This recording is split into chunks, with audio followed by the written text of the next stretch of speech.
La palabra de hoy pone al centro el tema del amor. En el Evangelio, a petición de un escriba, Jesús dice cuál es el centro de las Escrituras. Dice cuál es el primer mandamiento junto con el segundo. Para los judíos existen 613 mandamientos en la Torá. Y en el tiempo de Jesús se discutía entre maestros cuál era la síntesis de la Torá. ¿Cuáles eran los mandamientos más importantes? ¿Cuál era el mandamiento más importante? Jesús, el verdadero Maestro y Señor, nos da su interpretación. Nos dice cuál es el centro, la síntesis de la Escritura, la síntesis de los mandamientos. Nos muestra qué es lo más importante para Dios. Dice él, el primero es, escucha Israel. El Señor nuestro Dios es el único Señor, y amarás al Señor tu Dios con todo tu corazón, con toda tu alma, con toda tu mente y con todas tus fuerzas. El segundo es, amarás a tu prójimo como a ti mismo. No existe otro mandamiento mayor que estos. Lo primero en la vida de un cristiano, de un discípulo de Jesucristo, es escuchar al único Dios. Aquel que ama, escucha, conserva, atesora la palabra del amado. Dios nos habla por medio de la palabra de las Escrituras, ciertamente, pero también por medio de los acontecimientos de nuestra historia. Y en síntesis extrema, ¿qué nos dice? En todas estas palabras que nos da con las Escrituras, que deberíamos escuchar diariamente la palabra de Dios, igual la síntesis que nos da con esa palabra y con los acontecimientos de nuestra vida, pues nos dice esto, que nos ama profundamente, que quiere que seamos felices amando. ¿Quieres vivir plenamente y para siempre? Ama. Ama a Dios sobre todas las cosas y al prójimo como a ti mismo. Amar no es algo de simple sentimiento. Es sobre todo decisión voluntaria y libre de donarse al otro. Por eso Dios nos manda a amar. En otras palabras, nos manda a vivir bien. Nos manda a ser felices, a vivir una relación profunda con Él y a vivir santamente relación con los demás. Amar a Dios es renunciar a la idolatría, a las falsas ideas y proyectos que tenemos de felicidad. Es ponerlo a Él en primer lugar sobre nuestra familia, sobre nuestro trabajo, sobre nuestros placeres y comodidades, sobre nosotros mismos. No es rezar para pedirle que nos libre de los problemas, para estar tranquilos, teniendo en el fondo del corazón la intención firme de hacer la propia voluntad y no la de Dios.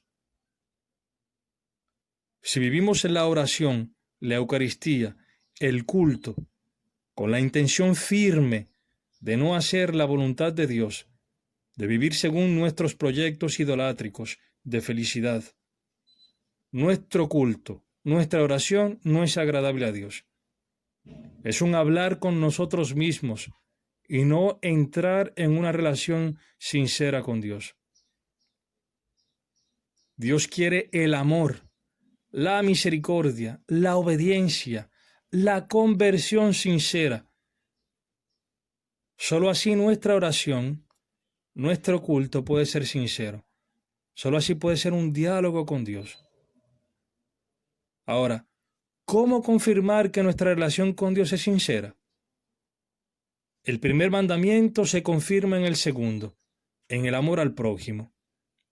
Pero como el amor no es simplemente sentimiento, ni es dado a como cada quien lo quiera interpretar, y porque tampoco se puede dar lo que no se tiene, Dios mismo nos ha revelado lo que es el amor.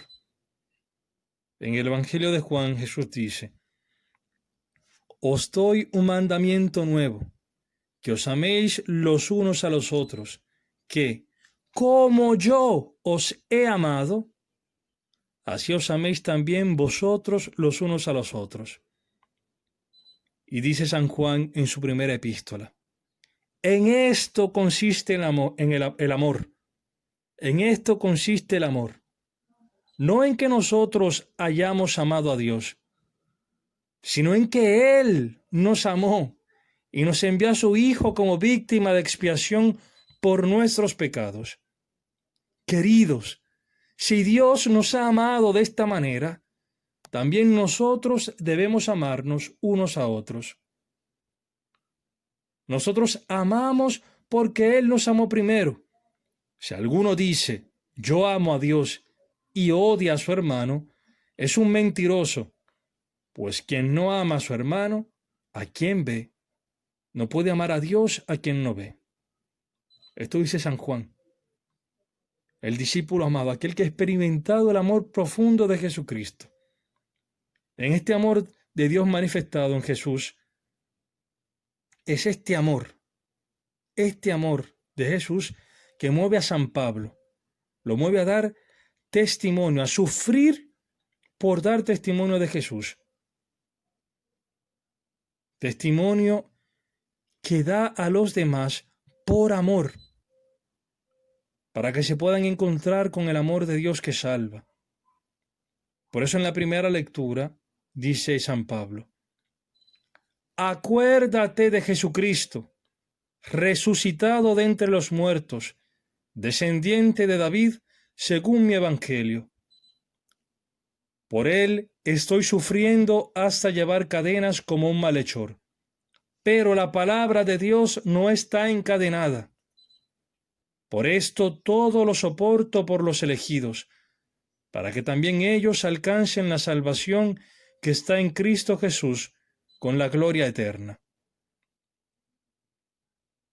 Al final del Evangelio de hoy, al escriba que interrogó a Jesús, después de aceptar y repetir las palabras de Jesús, Jesús le dice: no estás lejos del reino de Dios.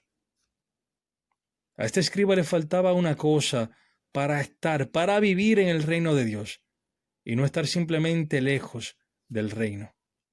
A él le faltaba acoger a Jesucristo.